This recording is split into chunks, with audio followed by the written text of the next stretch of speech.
chapter 25. Now Samuel died, and all Israel assembled and mourned for him, and they buried him at his home in Ramah. Then David moved down into the desert of Paran.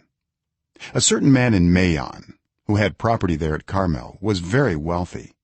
He had 1,000 goats and 3,000 sheep which he was shearing in Carmel. His name was Nabal, and his wife's name was Abigail. She was an intelligent and beautiful woman, but her husband was surly and mean in his dealings. He was a Calebite. While David was in the wilderness, he heard that Nabal was shearing sheep.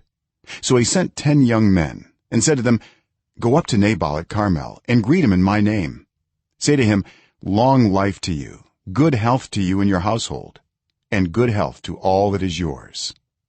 Now I hear that it is sheep-shearing time. When your shepherds were with us, we did not mistreat them, and the whole time they were at Carmel nothing of theirs was missing. Ask your own servants and they will tell you. Therefore be favorable toward my men, since we come at a festive time. Please give your servants and your son David whatever you can find for them.'" When David's men arrived, they gave Nabal this message in David's name. Then they waited. Nabal answered David's servants, "Who is this David? Who is this son of Jesse? Many servants are breaking away from their masters these days. Why should I take my bread and water and the meat I have slaughtered for my shearers and give it to men coming from who knows where?" David's men turned around and went back. When they arrived, they reported every word. David said to his men, "Each of you strap on your sword." So they did, and David strapped his on as well. About 400 men went up with David, while 200 stayed with the supplies. One of the servants told Abigail, Nabal's wife, "David sent messengers from the wilderness to give our master his greetings, but he hurled insults at them.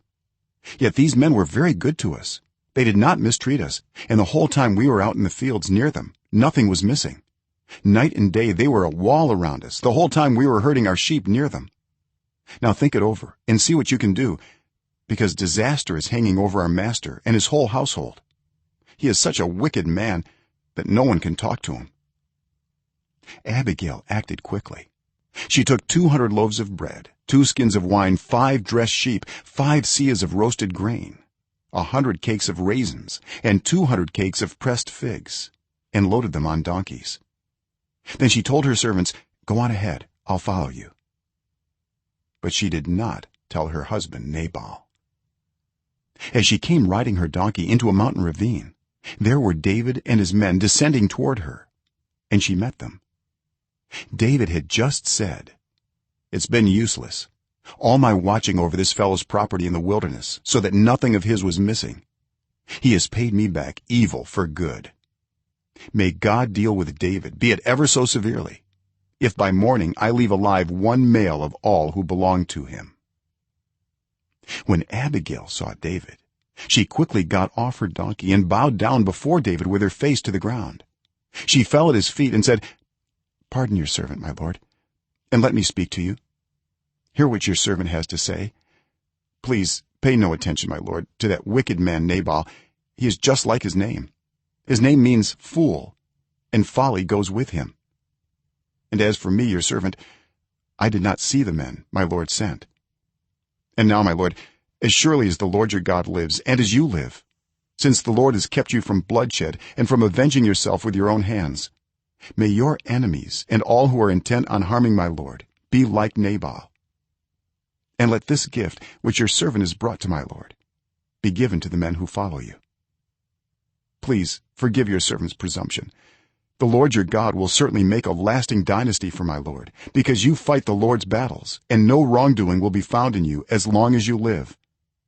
Even though someone is pursuing you to take your life, the life of my lord will be bound securely in the bundle of the living by the Lord your God. But the lives of your enemies he will hurl away as from the pocket of a sling. When the Lord has fulfilled for my lord every good thing he promised concerning him, and has appointed him ruler over Israel, my lord will not have on his conscience the staggering burden of needless bloodshed or of having avenged himself. and when the Lord your God has brought my lord success, remember your servant."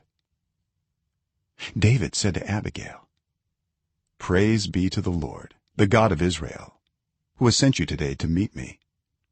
May you be blessed for your good judgment and for keeping me from bloodshed this day and from avenging myself with my own hands. Otherwise, as surely as the Lord, the God of Israel lives, who has kept me from harming you, if you had not come quickly to meet me, not one male belonging to Nabal would have been left alive by daybreak." Then David accepted from her hand what she had brought him and said, "Go home in peace. I have heard your words and granted your request." When Abigail went to Nabal, he was in the house holding a banquet like that of a king. He was in high spirits and very drunk, so she told him nothing at all until daybreak.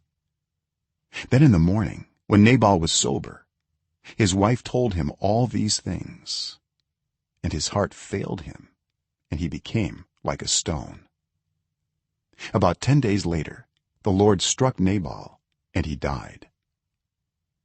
When David heard that Nabal was dead, he said, "Praise be to the Lord, who has upheld my cause against Nabal for treating me with contempt. He has kept his servant from doing wrong, and has brought Nabal's wrongdoing down on his own head." Then David sent word to Abigail, asking her to become his wife. His servants went to Carmel and said to Abigail, "David has sent us to you to take you to become his wife."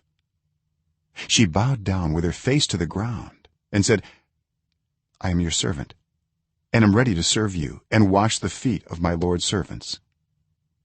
Abigail quickly got on a donkey and, attended by her 5 female servants, went with David's messengers and became his wife. David had also married Ahinoam of Jezreel, and they both were his wives. But Saul had given his daughter Michal, David's wife, to Paltiel, son of Laish, who was from Galim.